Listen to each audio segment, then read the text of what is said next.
Olá, meu nome é Elisandra Martins Miranda. Venho aqui apresentar o artigo Práticas Decoloniais no Contexto Escolar, Lugar de Construção. Este artigo trata de questões vinculadas às práticas musicais, realizada por professores arte educadores no contexto escolar, também sobre educação decolonial, o alinhamento com as proposições no âmbito escolar. O objetivo desse artigo é contribuir com a construção do pensamento decolonial, práticas musicais dentro dos espaços formais e não formais do ensino brasileiro. Essa pesquisa foi realizada com 24 professores atuantes nos anos iniciais do ensino fundamental na cidade de Capivari, professores de arte e professores de música.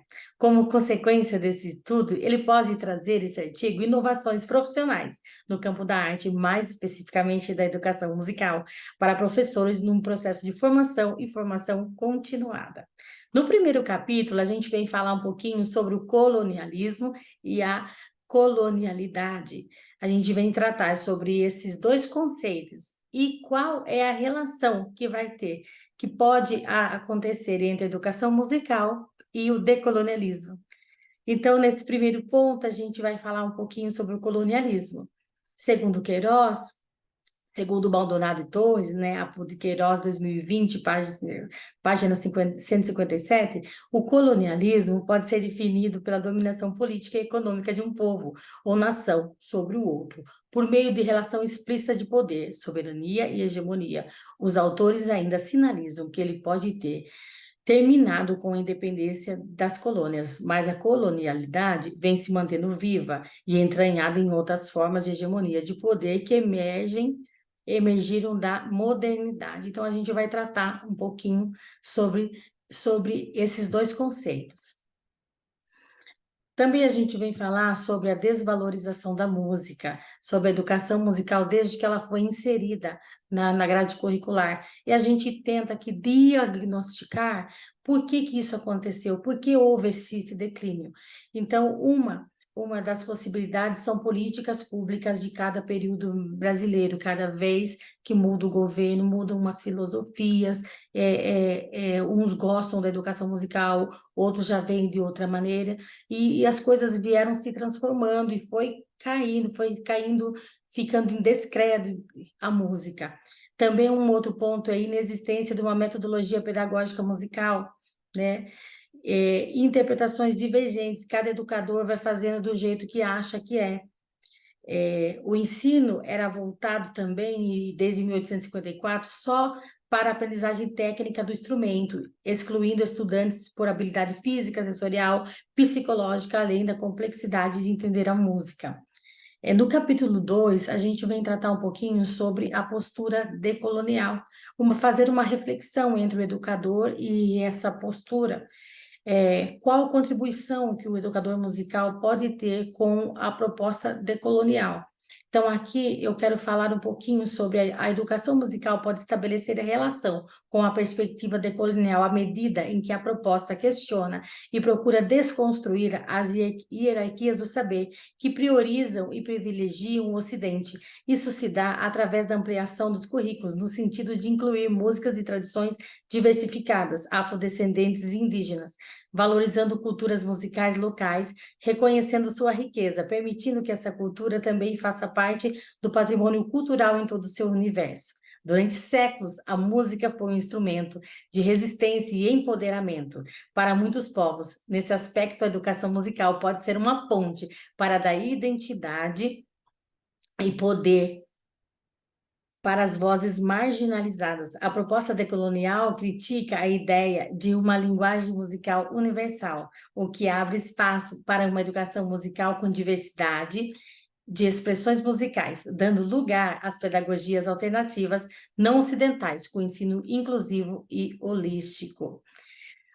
Esse 2.1, esse capítulo, ele vem falar sobre a transmissão decolonial, e é aí que nós chamamos a atenção para que o educador ele se abra, para que ele possa também estar fazendo essa transmissão.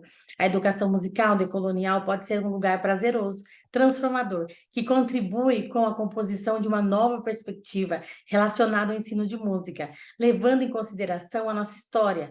Podemos observar a enorme diversidade cultural na qual estamos inseridos.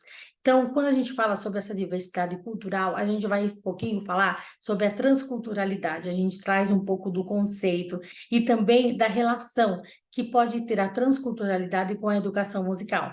A relação entre a educação musical e a transculturalidade se dá devido à integração de outras culturas e tradições interagindo com o mundo contemporâneo. Essa relação pode se expressar com a introdução de contexto cultural musical de diferentes povos, com diversificação de repertório, permitindo acesso a repertórios e gêneros musicais variados, acesso a outros instrumentos musicais pertencentes a outras culturas, visão de um mundo globalizado, onde as diferenças fazem parte de um todo. Dessa forma, a música poderá ser usada como um vínculo que facilita a apreciação a diferentes culturas e a compreensão, minimizando os preconceitos. Então, a gente vai fazer essa reflexão sobre o mundo contemporâneo, que hoje não existe mais uma cultura pura, que ela só é aquela cultura. Houve uma grande miscigenação, né?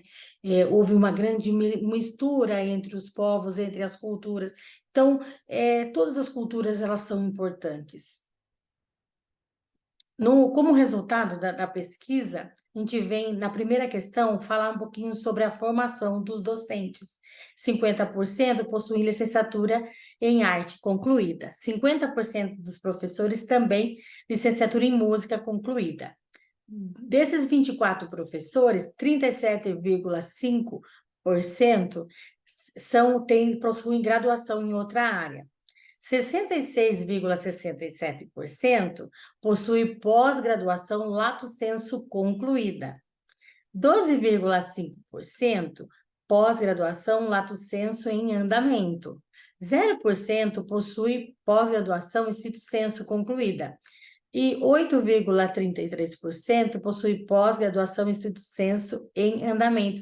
Então, a gente traz essa primeira questão para que a gente possa estar refletindo que tipo de professor foi realizada essa pesquisa, que formação que eles possuem. Então, a gente trouxe as informações sobre esses professores. Também a questão número 2, ela vem trazer sobre o conhecimento do termo decolonial. Então, foi pedido aos professores que não pudessem, eles responderam um questionário Google Forms e foi pedido para eles que eles não pudessem usar o celular e nem pesquisar em lugar nenhum sobre o termo decolonial, para eles fazerem um exame com eles mesmos, se eles conheciam esse termo. Então, com a nossa pesquisa da questão número 2, 66,67% dos professores de música nunca ouviram falar do termo. 75% dos professores de arte também nunca ouviram falar do termo decolonialismo. 25% dos professores de música conhecem o termo decolonialismo e relataram que sabem sobre o termo. E 33,33% dos professores de arte também conhecem o termo decolonial. Nós escolhemos aqui 2 relatos que eu vou ler. O relato número 1 está escrito assim: para mim, o pensamento decolonial é o pensamento que parte da ideia de que tudo é proveniente da elite. Ou foi imposto à sociedade ao longo do tempo. E a partir disso se propõe educar, conscientizar e até mesmo impor o pensamento de que tudo vem dos povos colonizados, dos povos colonizadores, não é o que tem de melhor. Relato número 2 é um termo que traz uma visão mais aprofundada da história sobre a ótica dos que foram oprimidos pela colonização, dos que foram impedidos de praticar e exercer sua cultura plenamente. O termo decolonial busca recontar a história e não mudá-la, dando voz e lugar aos injustiçados pela própria história. A gente vem trazer as nossas considerações finais. Esse artigo ele pode estabelecer um diálogo entre os educadores musicais, docentes universitários e as políticas públicas. Também ele pode ajudar a alcançar o profissional da área de artes, mais precisamente de música, com esse tipo de informação, esse tipo de reflexão. Também, esse artigo pode favorecer, contribuir com o amadurecimento e a transformação do educador musical. Também pode estar fazendo uma construção consciente de uma educação musical com uma perspectiva decolonial. E eu deixo aqui para vocês essas 3 linhas, que seja para você também uma reflexão. É nossa responsabilidade, enquanto educador musical no Brasil, construir espaços de discussão sobre a transculturalidade, visando fortalecer a educação musical no âmbito da formação do docente, de maneira mais inclusiva e democrática. Até mais, espero ter contribuído, que a nossa pesquisa contribua esse artigo com vocês. Tchau, até mais, tchau, tchau.